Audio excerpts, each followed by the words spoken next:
about 5 years old. We had the Opry on, and that music just captivated me. And I said, I want to do that when I grow up. And I've never strayed from that. Nashville becoming a music center, that rests entirely on the creation of WSM AM radio, 650. WSM had a 50,000 watt signal, could be heard all over the country. That's what clued the world in to this music that we call country now. And they began broadcasting a multi-artist show called the Grand Ole Opry. The arts in Tennessee are rich and varied, but I think the first thing that people think of is the music. Tennessee is a cradle for music, and it's a place where music is born. You've got the Appalachian mountain music, you've got great blues and jazz and R&B in Memphis, which is also the town where Elvis created rock and roll. And square in the middle of the state is Nashville, Music City, USA.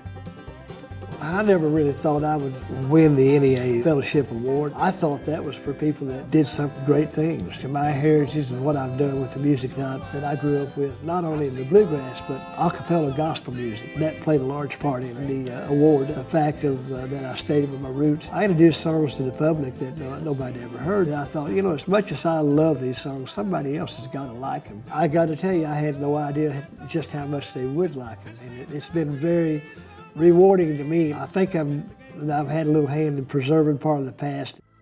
When I think about where music came to Memphis, Tennessee from, I'd have to say it came from the spirituals in the fields, it came from the gospel out of the church, it came from the clubs along Beale Street, and it became the rhythm and blues that Stax Records produced and popularized to become the world's greatest music. Jim Stewart started Stax Records in 1957. Jim converted a movie theater into a recording studio. He attracted people who didn't look anything like him. Isaac Hayes and David Porter, Booker T and the MGs, Rufus and Carla Thomas, and a number of others. It became the #1 integrated business in the South in the early 60s. It was a family. Stax Records was forced into involuntary bankruptcy in 1974. For almost 20 years, the land was dormant. The neighborhood decayed. A neighborhood revitalization initiative was begun in 2000. Today, we're like the phoenix that rose out of the ashes. We have the Soulsville Foundation. We built the Stax Museum of American Soul Music to recognize the people that made a magical musical contribution to Tennessee's music. We also started a Stax Music Academy, and most recently we started the Soulsville Charter School. We're doing our part to create the future music of Memphis out of Soulsville, USA.